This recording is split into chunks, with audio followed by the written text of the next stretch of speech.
Seigneur, que ta grâce, seule ta grâce. Nous voulons instaurer un état de droit. Et dans un état de droit, il y a une justice indépendante. Ce n'est pas à l'individu Félix Tshisekedi de commencer à faire justice.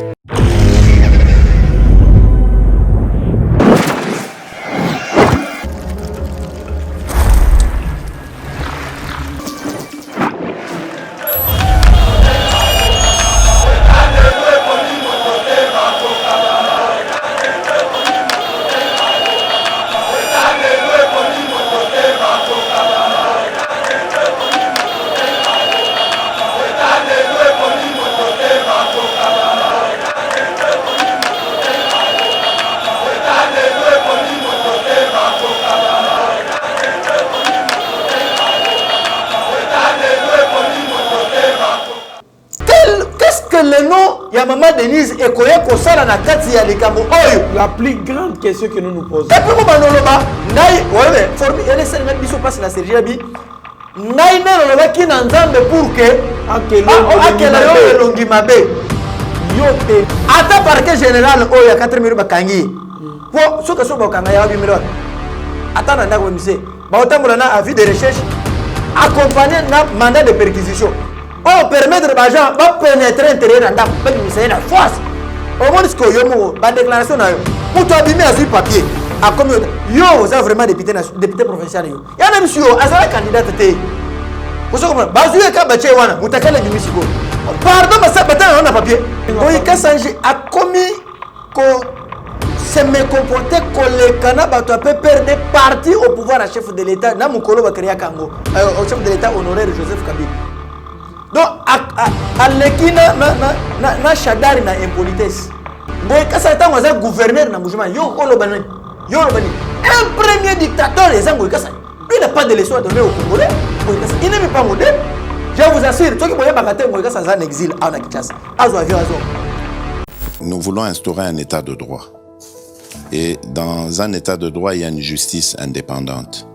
Ce n'est pas à l'individu Félix Tshisekedi de commencer à faire justice. Bonjour et bonsoir mesdames et messieurs, ça dépend à l'ère à laquelle vous nous suivez. Tokuta l'émission Abisso Éveil Patriotique, émission Topé Sarabino Actualité, Tobing Sarabatou, toujours analysé, Topé Sarabino point de vue. De l'autre, un juriste de formation, un maître avocat connu dans ce pays, maître Franck Kalolo, coordonnateur ya Sergili.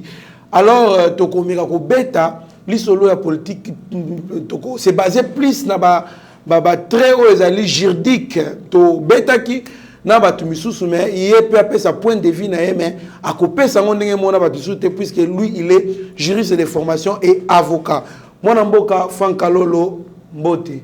Mbote mwana mboka Trésor Kandolo, mbote na équipe Mouimba Yeba TV, mbote na ba téléspectateurs bazona na biso mokili mobimba, mbote également na ndeko Steve Konde posa ye bilile kozalate.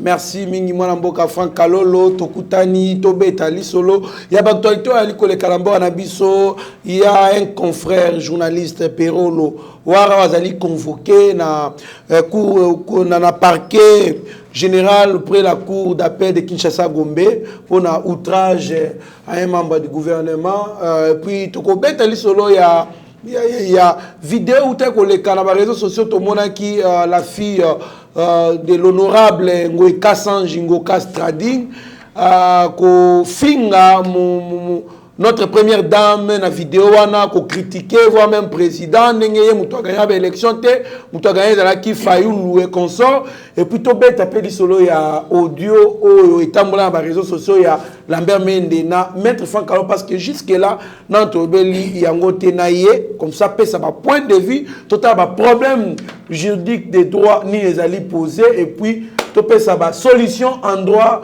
et longona mwana mboka Franck Kalolo. Moi, Franck Kalolo, Pero, Loala, Wazali, Bongo, DG, il y a chaîne, il y a YouTube, CPL TV, Ali convoqué pour un outrage à un membre du gouvernement. Réaction à l'Indéngénie. Bien, merci beaucoup, Ndeko Trésor Kandol. Na banza, eloko ezo pesa mingi bandeko, mutu makasi, peut-être ba appellation. Tant bubengi mutu DG, Amouni a coquille déjà. Donc, directeur général pour lui a coquille déjà. Dans la chaîne Moko a créé à YouTube. Pourtant, c'est lui qui devrait être modèle. C'est un modèle pour que l'Union soit une équipe naïe, pour travailler, pour suivre marche naïe. Malheureusement, à propos de coopéro à Tenaki, ils ont à propos de outrageant envers les membres du gouvernement. Tant que vous êtes ministre en fonction, il y a économie au lobby, mais ceux qui ont tel mois, moi, je suis longuinaye kaka, au moins qu'il espoir est athée. Mais ça c'est grave. Ça c'est grave. Non, ça s'appelle outrage. C'est une infraction d'outrage envers un membre du gouvernement. Et ça est punissable. Ce qui est un article 136, il y a code de pénal congolais, au monde en qui est punissable. Donc, à quoi qu'on se permet de traiter.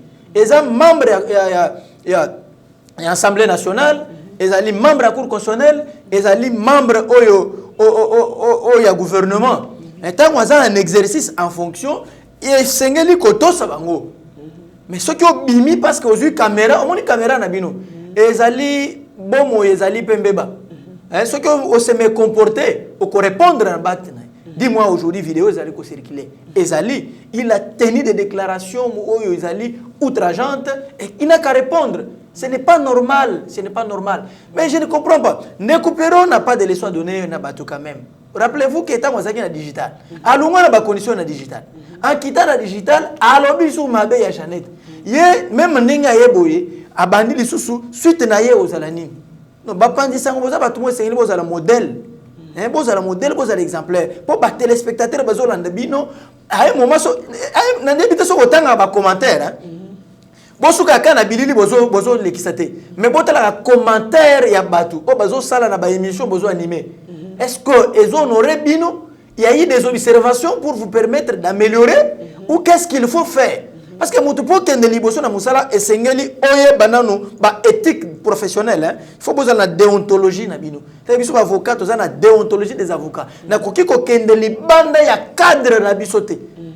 Net na Sergili, moi en tant que coordonnateur, il y a centre de réflexion juridique la lutte contre l'impunité Sergili. Nous avons des objectifs. Na koki ko bima li banda objectif té. Bon ba ko opposer ngakaka ba objectif. To cadre o ezali ko sécuriser. Les Cameroun de Kwasaliwana et Zamabe. À quel moment, mais dans l'état de droit, je crois que Kozong est aux Allemands passés. Merci, Mingi Mwanambo. Mais bon, il y a besoin de Kangi et Bolobatek et acharnement. Et ça, les réponses, n'a pas acte naïe, n'a comportement malsain naïe. Ça, c'est un comportement incivique, irresponsable, qu'on ne peut pas tenir. Aux autres membres du gouvernement, en place aux autres, et puis, moi aussi, ceux qui ont Monica, moi, si et Longinaïe, et Longinaïe, années. Maël la moutou savoir faire la moutou na elongi et comment elongi mais finalement et vous allez nous dire demain vous êtes intellectuel dans ce pays non mais tout bana ko réfléchir avant le makambo soso. En tout cas merci beaucoup mwana mboka Franck Kalolo c'est de l'impunité biso ça contre comportement toi ali ko continuer une émission na biso fille ya ngweka sanji to monaki mwana ye mwasi azomi benga da troisième fille na ye alors à salaki vidéo jour ba kendaki ko bimisela bango bilo na ndako pona lupango bazaki en conflit na justice na mwana mboka Mokia Gabriel alors ba renda déjà justice que non Gabriel Mokia il faut récupérer lupango na mais ngweka sanja vanda na lupango wana par défi bandaka lana azaki ko boya ko bimana ndako wana alors état de droit ayé ba rendre justice ba lobino il faut libérer na boy alors ba pesa ki bango ba délai ba bimika te ba keiko dékerpir bango na makasi ba bimise bango biloli bana on a vu une vidéo où la demoiselle na tout ça bien demoiselle ou madame en train d'insulter la première dame de la République voire même ko douter na pouvoir et chef de l'État na sens ya ko ba ke muto azo agaya kutu élection ali Martin Fayulu réaction na ali ndenge ni puis oki ko expliquer so ben infraction ni ezali violer wana oyo mwana mwasi wana il faut à répondre na yango devant justice bien ndeko Trésor Kandolo esengele ba imbo bazolanda biso bayeba que bato bele bazo fingisa ba juriste na ba avocat na mboka oyo bazana te bango eka San Juan. Ce n'est pas parce que atangi na retard Mais bato belbe batanga na retard mais il s'adapte quand même na bamaka. Ngoïka Sange plus politique que juriste, que avocat.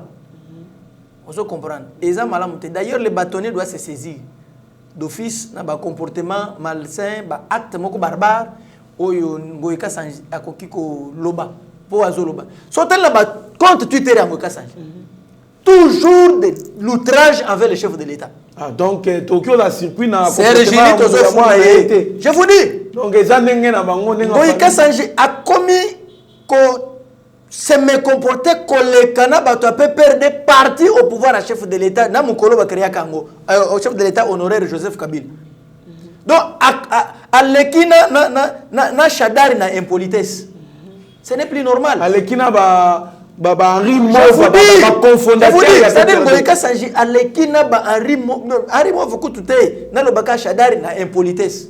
Ngoïka Sange il parle n'importe quoi sans retenir, sans contrôle. Lui-même Kassaye, il appelle les Kassaye les talibans. Tobite tout ça a changé tribu.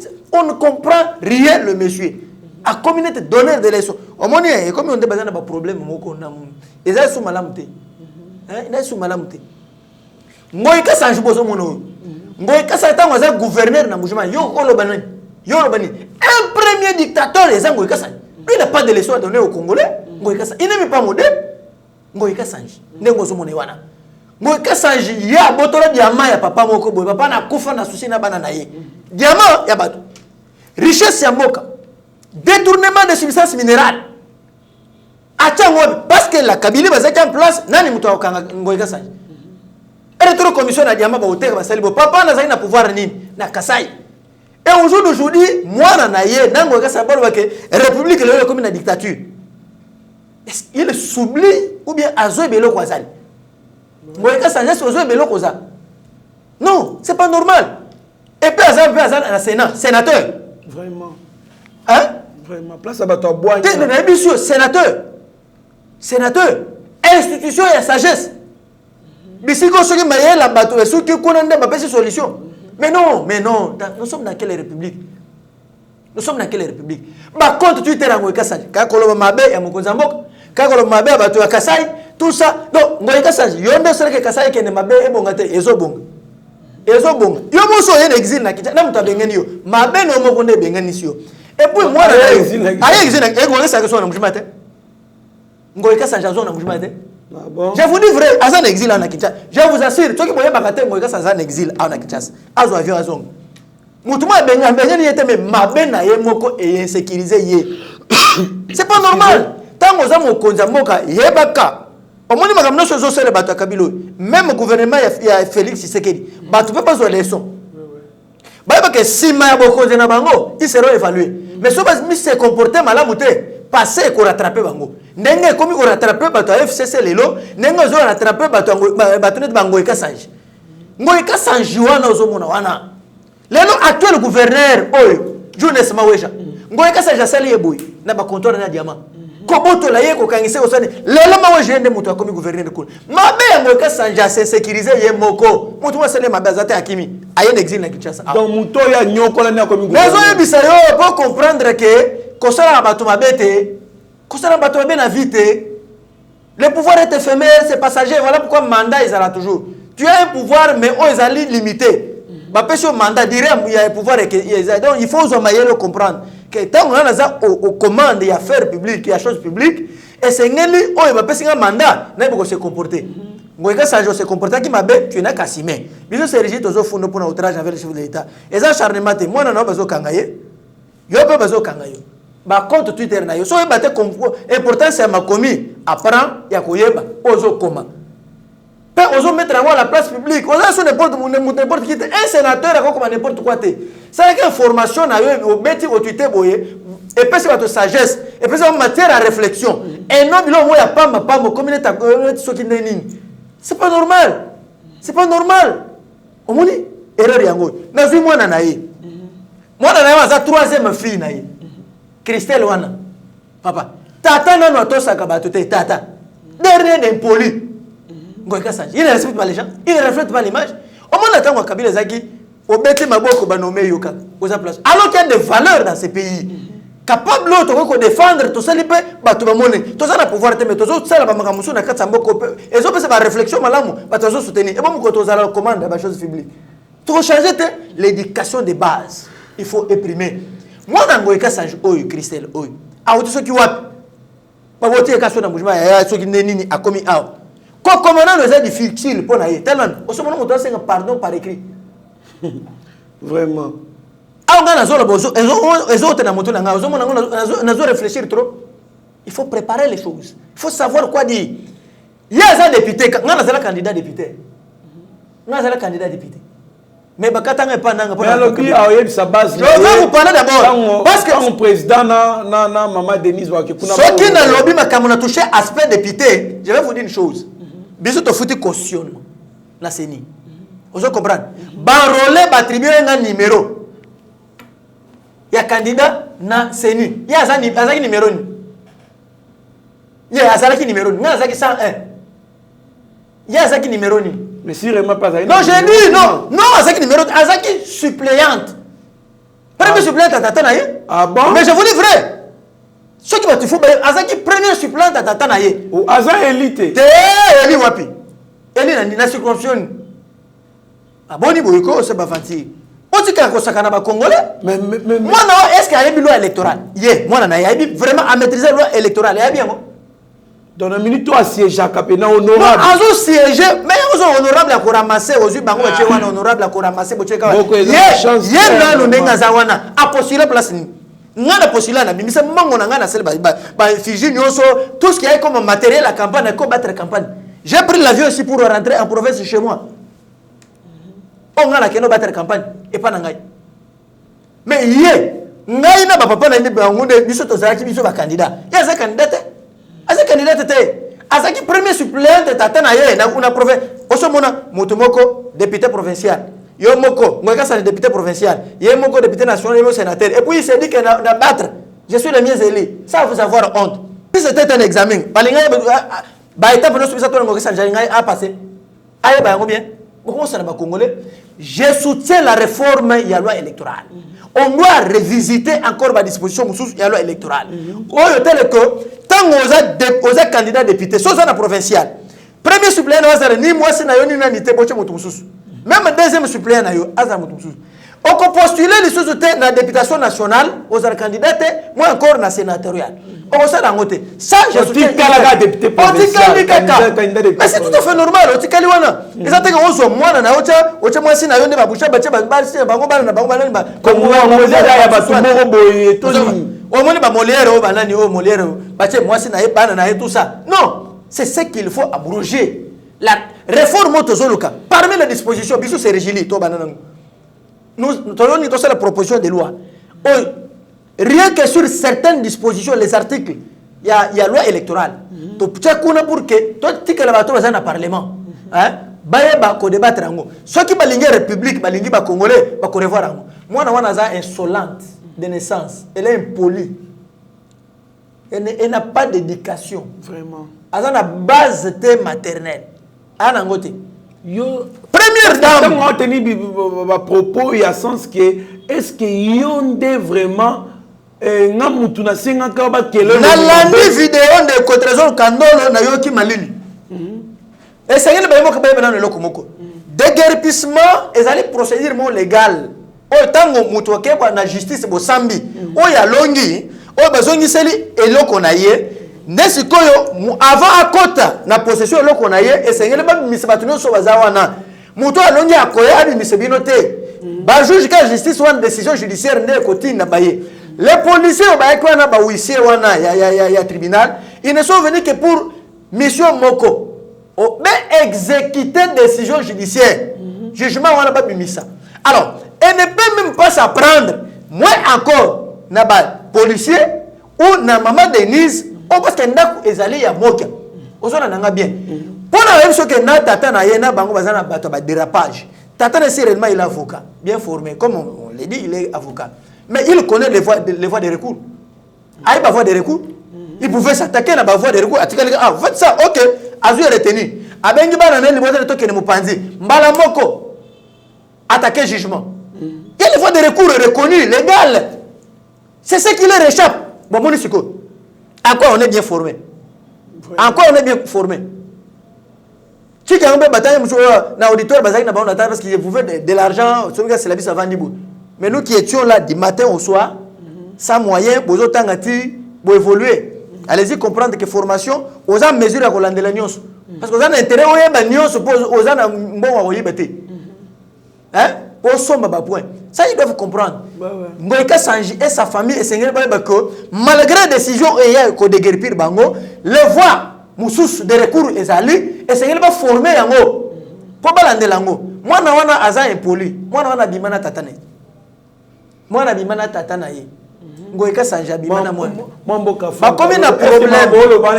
Non, mais tu l'as dit. Ma vidéo est allée. Et bon, oh, moi, non, le bio. Parce que les vidéos, quand même vidéo, tata salade, batouazana. Balandi et la nine. Moi, je suis allé à la commission de fait. Sur les vidéos, l'élection de la vidéo. J'ai dit.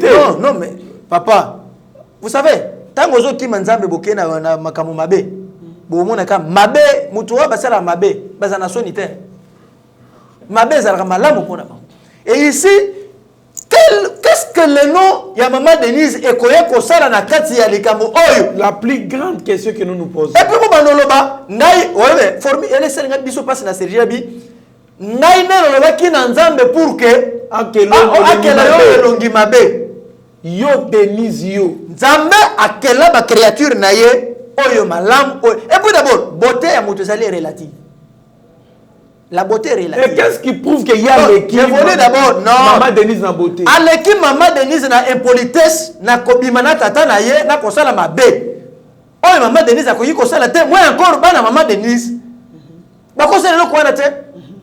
Yo mona ya comportement chef de l'État na madame na yete. Même na fête bazo ken. Oh, lutu boya lesi moningo aselibo. Publiquement, oh to tika le mona mboko te. C'est-à-dire, si ils sont modèles, bazo la timisu ke bon landa lo kolona biso. Parce que baza exemplaire. Maman Denise, oh, ya kofan na kata ndako oyo. Otika na ndako somo bazo. Maman Denise azanyi ndako. Avani na, moi est-ce que moi na ngoika sala sa kuma na oya. Ngana mwana soda na koli na kancha chwana na deuxième cité. Na yebi oya wana bien.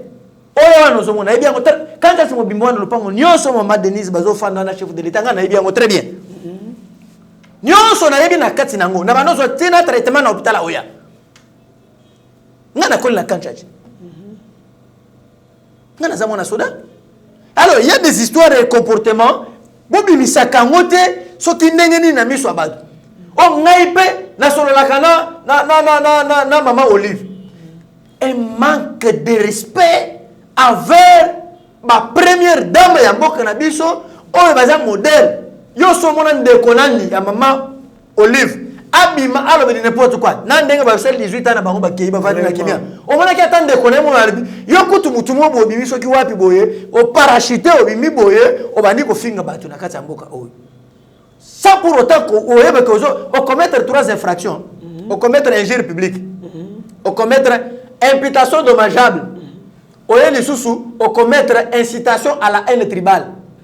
Yo ozamo kangani. 3 infractions yo ko échapper yote. Au moins, l'infraction est incitation à la haine tribale.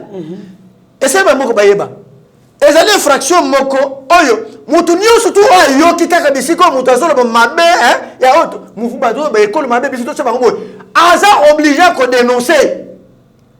Et ce qui a dénoncé était hier ba ko kangaye a osala 15 jours ya boloko.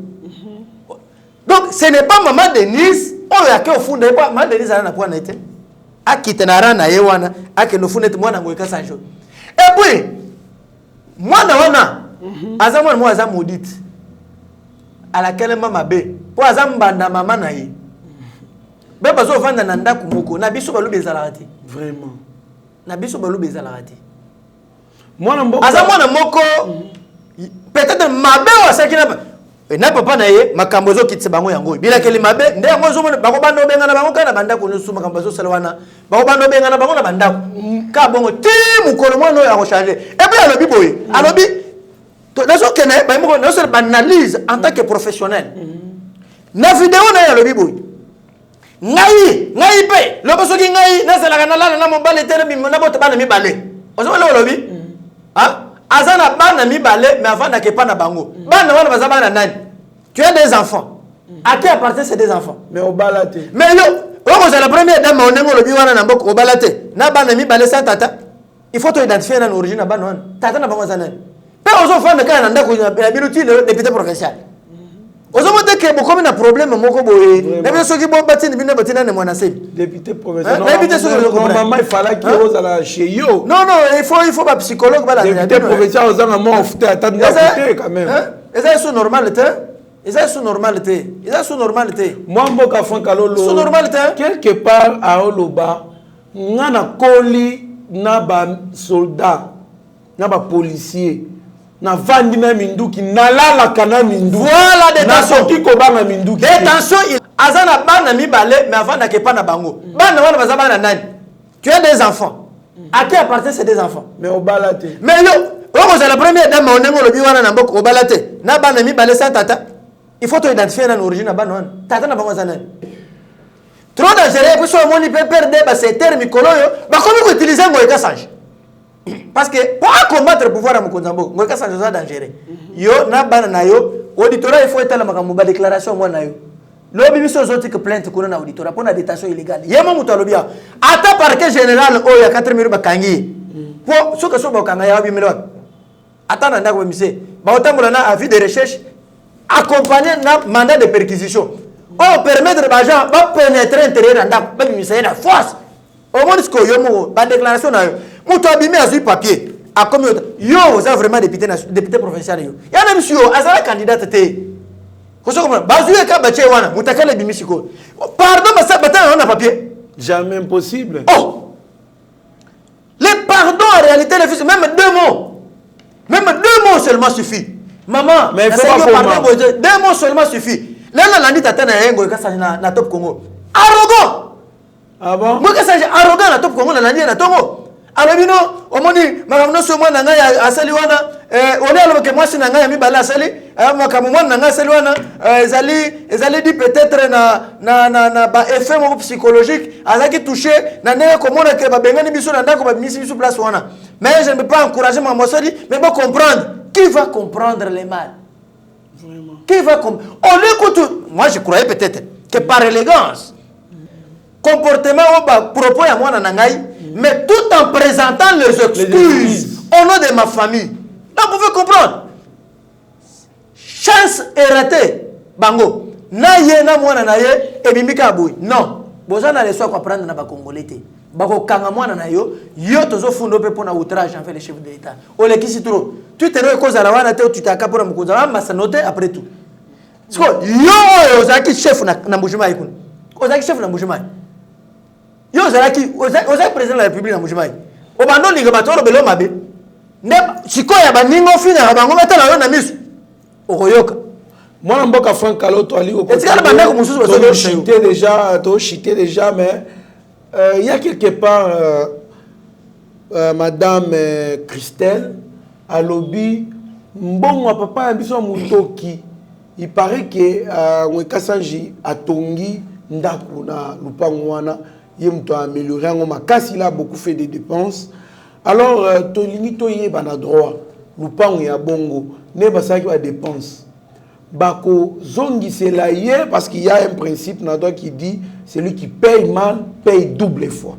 Alors, il y a besoin que ndenge bimisi bango bongo mais à dépenser qui a celle ba dépense en pangwana bako évaluer yango bazong c'est bango ça sera comment en tant que juriste. Non seulement principe il y a celui qui achète mal achète double, mais il y a aussi l'autre principe qui vous dit que celui qui construit chez autrui construit pour autrui.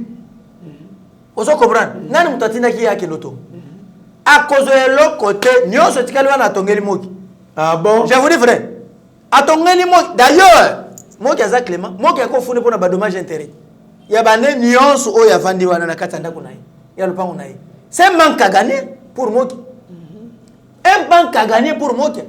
Donc, nenga ba misi bilo kone wana akendi na ngokutu. Kutu. Na mokia. Na confondre mbala mo pour que baba nozwa justice est saisi na babilo ko wana po baba compenser ngwata na ba dommage d'intérêt. Pour ça mutu mo ba koti ke bongo te. ndako les qui manque à gagner. Qu'est-ce que le nom de maman Denise Nyakero eye ko sala na procès oyo bandeko. Ata balobi ke binu baloka bino. Satan azana binu mikolo trop. Est-ce que l'église peut comme on peut mettre maye boko ke Nathan libanga te continent wana ni. On a dit est-ce que ata baye bisi bino. Ozo sala boloko moko ya zoba, boloko moko ya buzoba plutôt oyo ezama na muté. Merci mon amboka Franck Kalolo. Bali ko lakisa biso kuna déjà que non tokomi presque na bakangana no bango amboka balekisi to qui aussi cette émission intéressante qui to placer un peu mot sur makambo ya audio etambola ki week-end passé sur conversation il y a ancien ministre de la communication et médias Lambert Mende Omalanga avec solana député national na yoba ba kotsa ki lettre ba komaki pour na prise à partir il y a 5 juges au la Cour constitutionnelle, mais il paraît que ça posait des problèmes sérieux. Mende Aleki, Alobi, qui était consomme à Kambébélé. Alors, qui peut expliquer un peu danger Ninezana par rapport il y a droit, pour le problème des droits à poser, et pour expliquer prise à partir à l'Inini. Bien, na sepela qui m'a recommandé parce qu'il reconnaîtra qu'il y a un top Congo, qu'ils allaient conversation na bango, à lobby ils allaient makamwa secret, mais cadre à partir na bango abimisa ngo polele, mais makamwa secret ngo zaki secret nini, il y a parti to makamwa talimboka. C'est la question qu'il faut se poser. Or secret na ndenge ya mabena makamwa talimboka. Na ebi sakabino mikolonios que cour constitutionnel ndenge zaki wana yango zaki rempart ya kabila na bato na ye ngana samba trop na cour constitutionnelle pe na konyo samba ti lelo na cour constitutionnelle zo mona wana bato nyonso wana zo mona ba juge wana nyonso bato ya kabila nyonso bato ba parti politique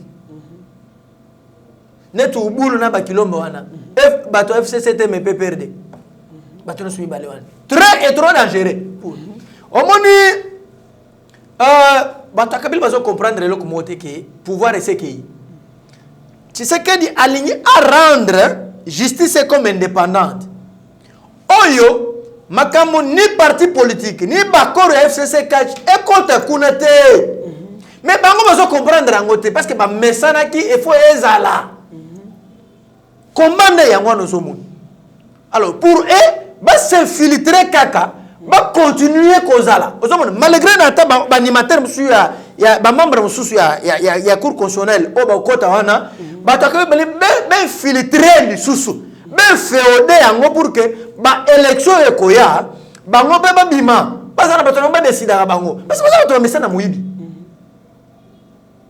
ozomona bato bango ka sanje bato FCC muyibi makamu mabe ne ozomona yango na bandaki kosolola mais ça la deux volets. Besoin de Sergi to annonçaki. To analyser par deux volets. Premier volet. Est-ce que ndeko la mère men nandeko mutu na yewana babimisa on la place publique était pour aider cash ou bien chef de l'État à comprendre que malgré combat ba dialogue na bango ezo sele mwana makamuso sous contre ye ezali na se. Ça peut être aussi en faveur. Il y a pouvoir en place à chef de l'État pour l'aider à comprendre à arrêter sa stratégie musu asika tala makambo linge selem ozo comprendre ça c'est le premier volet deuxième volet et on peut kozala pour que bango kaka ben féodé babimisa batu na bango parce que bazana mbongo bazana mbongo tele batu bazono me asika bazu bazana mbongo neti bango tele batu na bazana chaque mutu akashi on dirait bazana na nguma na batu FCC batu FCC kasi baye mikolo bango bazana na mbongo te bato FCC bazana mbongo ebimaka bakomi monsieur au monde moto c'est combien bazana mingi te faut parler mo kebe combien autant batamo na ba brique on dirait bazana ba machine ba dollar na bandako so ba auditer ba bandako na bango bakuku te ba machine ba dollar na ba franc ya sika ka bazana na ngoka ya sika bien là ba lias bazana mbongo bango batereta kana mbongo mayele te mbongo bango mayele te so me ba mayele bo rien mayele bungo bango mbongo so ningo traiter bien na mutu FCC yana makamwa mbongo pese a pese solution malamu na mbongo ozu mbongo osumi na osema mususu c'est son té alors deuxième volet ezali bakotisa bato na bango na ndenge mosusu pour que baéchéance mosusu ekoya lokola balukaka badestitue chef de l'état bamettre en accusation na balobingo bazosala libanda na awa bayekokisa yango. C'est de l'impunité. Mais maintenant prise à partie. Ok, prise à partie. Et ça, c'est une procédure ordinaire, normale. Hein? C'est en matière civile. Et ça, c'est une procédure justiable. Nous surtout. Là, parce qu'il y a un exemple à Mouké. Yo, bazo sambi c'est le Cameroun, na tribunal, il y a grande instance. Mais c'est un Kamalupango, basambi si yango. Au moins que ba juge bazo sambi c'est wana. Bazali ko se comporter malamuté. Bazana parti pris. Mais terrain nous a sécurisé. Hein? Pourtant, c'est tout techniquement, on va comprendre. Maintenant, mais ma bonne pour pas comprendre. Yo, tant va prendre décision. Et c'est pas ici yo ko funda ba juge wan. Ce que besoin na grande instance au fundi bango na cour d'appel. Par exemple, président de la cour d'appel à cause de décision aux ordonnances accompagné na procureur général pour que juge wana ba sambi ça y yo oranda ki décision boye ndenge nini. So loko les bango ba juge prise à partir de pour na Kilomba na Ubulu na ba FCC ba sala ba bi ba trahir bango ba sepelité ozo na bien ba sepelité na lolenge oyo ba pesa ki bango ba toge ba notifier bango mais ba ye ko prêter serment té so et sepelisi kana bango té. Ah, donc 31 députés. Voilà. Bah oui. Bah Monique, bateau va trahir biso. Ce sont des justiciables. Le coup l'intérêt, on a savé bateau va cash. Et bateau FCC batouana. Bateau FCC. Kilo malanan. Tu vois bateau na bango FCC Monique. Ah, mais biso il fallait bien nous à la place ouana. Tomber de match pour que ba décision nous soit la cour de cassation. Oyo banda koya, bien nous protéger. Mais bon nous trahir biso boy. Au moins bah quand si bango siko ba ça prise à partie. Parce que coup de la zone mute Golande il a là ba député bango siko le quoi ça ba juge il y a cour constitutionnelle siko juge oyo en matière civile il y a cour de cassation n'est siko ba constatuer prise à partie one requête wana pour que ba sanctionner siko bango ba mona ba trahir biso ba pona nini biso to yokana ke ne yango wana ba yembo ko comprendre. Démarche, il y a FCC, il y a la procédure de prise à partie contre les deux juges. Et ça parce que les juges va trahir bango, va continuer l'idéologie de bango te, na ndenge ba yokana kite, ba pesi bango mbongo, pour bâtir la place wana mais bango ba boy, pour Kilomba égale à mbongo, Ubulu égale à mbongo. Merci beaucoup moi na voilà un peu concept l'autre ezaki sengo mingi. Pour nous yamba yo émission na biso en tout cas merci na ba ño surtout balanda ki biso ba ño surtout bazwaka temps na bango pour na vanda banda biso maître Franck Kalolo to pesio maloba dans une minute au lo conclure et bongo to kutana sima. Bien merci beaucoup na ndenge boyamba ki biso na mission lelo na mukolo lelo de trésor Kandol na sengi na ba mama nyonso ya Congo ba meka kotala likambu oyo ya mwana ngoyi kasanji na ndenge alobeli première dame nanga mo FCC na moni kimia eza makasi ata mon côté alobi c'est comme si encourager mabe comportement mwana oyo asali et puis ndeko Narcisse yo ko banga te ozo samba kala mingi te biso Sergeli tozo funda yo parce que okoti mbutu na DGDA kuna na ngambo akatanga kuna esengelo répondre bandeko merci na ba conseil na bino na makambo so za na to pesa ka numéro na biso moko ezaka plus 243 81 999 76 65. Merci beaucoup, Maître Franck Kalolo. C'était vraiment un grand plaisir de vous recevoir dans notre émission. À tous ceux qui nous ont suivis, en tout cas, restez branchés sur notre chaîne. Vous ne serez en aucun cas déçus. Merci à mon grand frère Stéphane Kankou aux États-Unis et toute sa famille. Oben Chiswaka, Eugène Ngoma, le pétrole, Bibert Chimbalanga, Massou Penzi. Bien surtout, vous allez brancher sur Yeba TV. Beaucoup en aucun cas déçus. Mieux vaut être maître de son silence que plutôt esclave de ses propres mots. Merci.